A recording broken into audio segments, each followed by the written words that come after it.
Hello and namaste welcome back to the channel. आजको यो भिडियोमा चाहिँ हामी कुरा गर्नेछौँ OnePlus Nord CE को बारेमा। जस्तो कि हेर्न सक्नुहुन्छ स्क्रिनमा यो चाहिँ 12GB र्याम अनि 256GB अनि च्यारो कल इङ्क भनेर चाहिँ यो कलर हो। सो आज चाहिँ हामी यसको अनबक्सिङ गर्नेछौँ अनि यसको प्राइसहरु पनि कुरा गर्नेछौँ। यसको प्राइसको कुरा गर्नुपर्दा यो चाहिँ दुईटा भेरिएन्ट अफिसियली लन्च भएको छ, 8 अनि 128 अनि 12 अनि 256, जसको चाहिँ प्राइस हेर्न सक्नुहुन्छ स्क्रिनमा।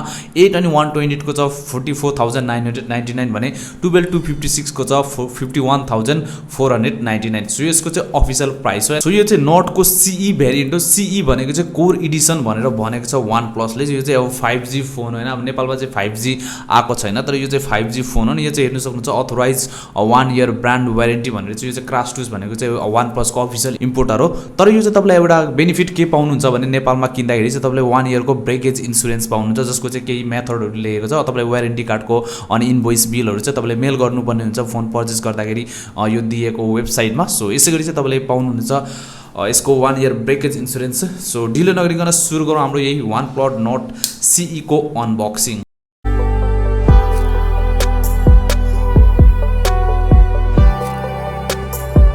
सो बक्स खोल्दै चाहिँ हाम्रो फोन राखिएको छ यहाँनेरि। सो यहाँ सही छ हाम्रो OnePlus Nord हेर्न सक्नुहुन्छ। अहिले चाहिँ बक्समा के छ त्यो हेरौँ है त। सो यहाँ चाहिँ एउटा पेपर बक्स छ। सो यो पेपर बक्समा चाहिँ एउटा सिलिकन केस छ प्लास्टिकको, जुन चाहिँ निकै नै राम्रो डिजाइन छ हेर्न सक्नुहुन्छ। यसमा चाहिँ पाउनुहुन्छ। त्यसैगरी यहाँ एउटा फेरि बक्स छ, पेपर बक्स। यहाँ चाहिँ सिम इजेक्टर टुल दिएको छ। त्यसैगरी एउटा नटको स्टिकर छ अनि यहाँ चाहिँ नटको स्टिकर अनि यहाँ चाहिँ एउटा केही क्विक गाइड सेटअपहरु, साथमा यहाँ नेभर सेटलको अनि केही युजर म्यानुअल गाइडहरु छ। त्यसैगरी रेड केबल पाउनुहुन्छ जुन चाहिँ टाइप सी मा रहेको छ। अब OnePlus युजरहरुलाई थाहा हुन्छ कि यसको इम्पोर्टेन्ट हैन, निकै नै राम्रो लाग्छ मलाई यो चाहिँ OnePlus को जुन रेड डिजाइनको केबल छ। यो चाहिँ USB to टाइप सी मा छ हैन यो। त्यसैगरी यहाँ चाहिँ एउटा चार्जिङ एडाप्टर पाउनुहुन्छ जुन चाहिँ 30 वाट को चार्जर रहेको छ। वार्प चार्ज भन्छ यसलाई OnePlus ले। सो त्यसैगरी अरु चाहिँ केही छैन बक्समा। अब चाहिँ खोलौँ है त हाम्रो यो प्लास्टिकको र्यापबाट निकालौँ हाम्रो यही OnePlus Nord। सो हेर्न सक्नुहुन्छ डिजाइन, वाउ निकै नै राम्रो डिजाइन छ। सो ढिलो नगरिकन फोनलाई गरौँ boot. So OnePlus power by Android भनेर आइसकेको छ। सो अब कुरा गरौँ हामी पोर्ट्स अनि बटनको बारेमा। सो तलपट्टि हेर्न सक्नुहुन्छ पाउनुहुन्छ तपाईले हेडफोन ज्याक। सो राम्रो कुरा छ कि यसमा तपाईले 3.5 mm को हेडफोन ज्याक पाउनुहुन्छ, किनभने OnePlus Nord मा चाहिँ थिएन। त्यसमा चाहिँ टाइप सी हेडफोन ज्याक थियो भने चाहिँ यसमा तपाईले 3.5 mm को अडियो ज्याक पाउनुहुन्छ। त्यसैगरी प्राइमेरी माइक्रोफोन छ अनि USB type C charging port अनि स्पिकर ग्रिल छ भने राइट साइडमा दिएको छ पावर अनलक बटन की अनि माथिपट्टि दिएको छ सेकेन्डरी माइक्रोफोन नोइज क्यान्सलेसनको लागि भने लेफ्ट साइडमा दिएको छ सिम ट्रे, साथमा volume up and button. So हाम्रो फोन चाहिँ अन भएको छ। म चाहिँ भिडियोलाई स्किप गरेर यो सेटअप चाहिँ कम्प्लिट गरिहाल्छु है त। सो फाइनली कम्प्लिट भइसकेको छ हाम्रो सेटअप यही OnePlus Nord CE को।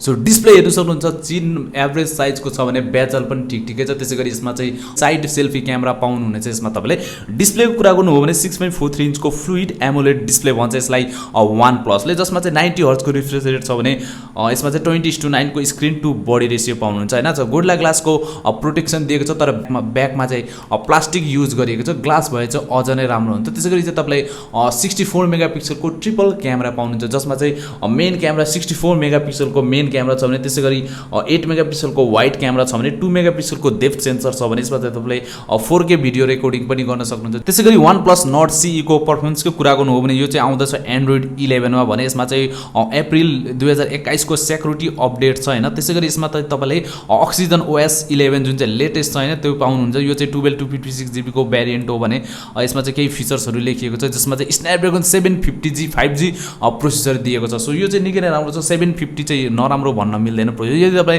गेमिङ गर्न सक्नुहुन्छ तपाईले इजिली लिन सक्नुहुन्छ OnePlus Nord CE लाई चाहिँ। यो अब दुईटा भेरिएन्ट छ नेपालमा, 8 अनि 12GB। दुई मैले अघि पनि भनिसके जुन चाहिँ LPDDR4X RAM मा आउँदछ भने दुईटा भेरिएन्ट छ स्टोरेजको पनि 128 अनि 256 रहेको छ। सो तपाईलाई अब जुन मन पर्छ त्यो आफ्नो हिसाबले तपाईले चाहिँ यो लिन सक्नुहुन्छ। यो चाहिँ अहिले दराजमा पनि अवेलेबल छ। OnePlus को अफिसियल डिस्ट्रिब्युटर अफलाइन स्टोरहरुमा पनि यो इजिली अवेलेबल छ। त्यसैगरी सेल्फी क्यामेराको कुरा गर्नुपर्दा यसमा तपाईले 16 मेगापिक्सलको साइड सेल्फी क्यामेरा पाउनुहुन्छ अनि यसमा चाहिँ सेक्युरिटीमा तपाईले इन डिस्प्ले फिंगर स्क्यानर पाउनुहुन्छ, जुन चाहिँ मैले अघि सेट गरेको थिएँ, जुन चाहिँ निकै नै फास्ट छ हैन। OnePlus को चाहिँ फास्ट नै हुन्छ।